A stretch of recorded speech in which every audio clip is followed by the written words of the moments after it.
right, so this morning we've witnessed some exciting, matches. But before that, let's look at yesterday, the football match between UEW and then KNUST, the men. For full time they played, 0-0, and then for penalties, KNUST won against UEW with 4-2 actually. What's your take on that? Both schools came into yesterday's game having won 2 matches apiece. University of Education Uniba beat GIJ 7 goals to nothing, and then CK Utah failed to show up, so they were awarded 3.3 goals. KNUST on the other side beat GIJ by 6 goals to nothing, awarded 3.3 goals in their game against CK Utah. So University of Education Uniba were leading KNUST by a goal difference of +1 prior to yesterday's game. So the match was played to separate the boys from the men and then to see who goes into the quarterfinals as leaders of the group. The game ended 0-0. KNUST showed promises in the game, but they couldn't find the back of the net. Their star striker, Prince Safo, was benched, and then he was only introduced into the game 15 minutes to recess in the second half. They couldn't find the back of the net, so the game had to proceed to a penalty shootout where KNUST won by 4 goals to 2. This is a team that practices penalty shootout after every friendly game, and so you could see the difference between the penalty that they both schools took yesterday. Darlington scored, the captain of the side, Timothy scored. The goalkeeper was, and there's a goalkeeper who is known to this terrain, and then he plays for Kim Faisal. This is their training grounds. He was awarded the best goalkeeper in Inter-Schools Ashanti Zone 2018. He saved 4 penalties for his squad. So going into a penalty shootout, the KNUST coach was very confident because this is a school that practices shootout, and then they have a goalkeeper who is safe when it comes to penalties. So KNUST won on penalties, and then they headed to the quarterfinals as the top seed of their group, and then they were waiting who comes second in Group A. Today will be the decider because Amstead won against UBeat. So Amstead has 6 points, UBeat has 6 points. Leaders of that group is UDS with 9 points. You'll be playing against UDS, you'll be playing against UCC, who comes into the match with 6 points. So if UCC wins or finds a draw in that game, then UCC will be meeting KNUST in the quarterfinals of the football men's game. I guess that will be an exciting game to watch. Be an exciting game. Yes, so let's look at last night, the beach volleyball women between KNUST and then UEW. Yeah.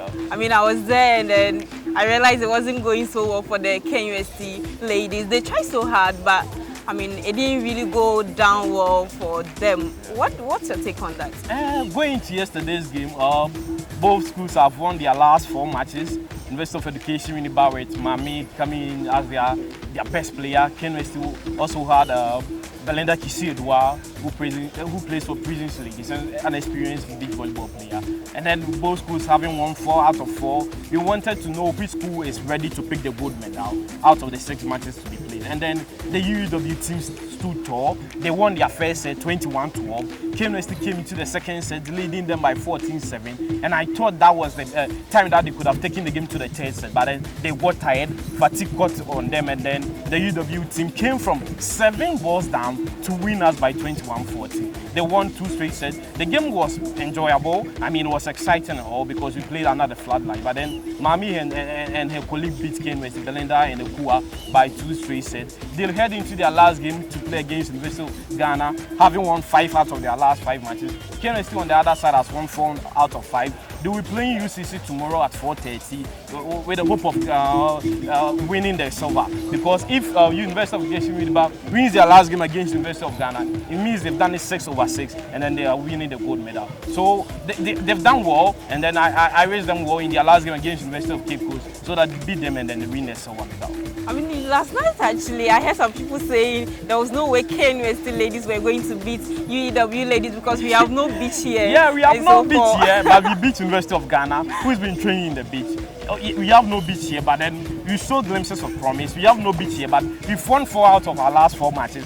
We were just unlucky yesterday. The girls were tired, and then they've been playing in the morning. Yesterday we had to play under the floodlight. I think that also played a part on their loss. But I know disrespect to UEW. They beat us, and they beat us so well. All right, so away from that, let's look at this morning games. Actually, the indoor volleyball men between KNUST and then UMAT. Yeah. Yeah.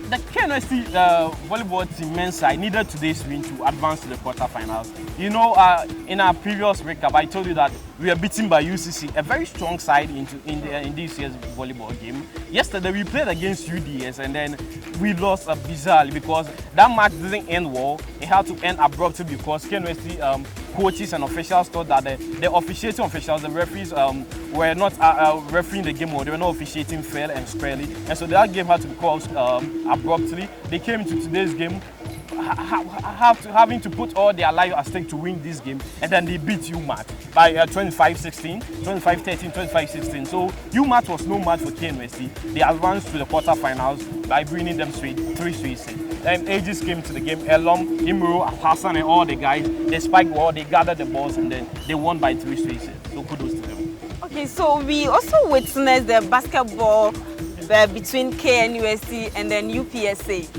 I mean, generally, what's your take on that? You know, UPSA is a very strong side when it comes to basketball.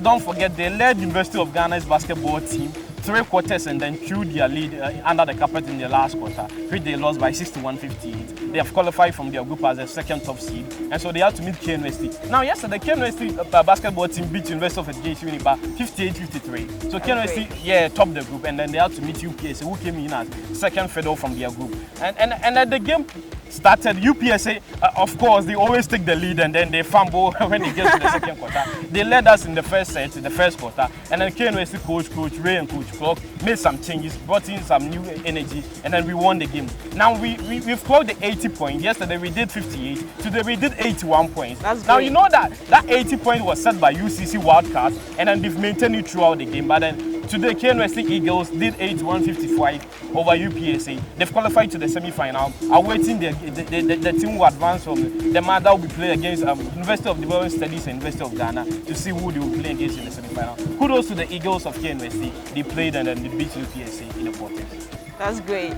Okay, so let's finalize this with a football match between UG and then UCC ladies. I mean, generally, I saw the UCC ladies and I feel they didn't really do so well compared to the match between them and then UEW. Yeah. So we realized that Eugene was able to score them 2-1. Yeah.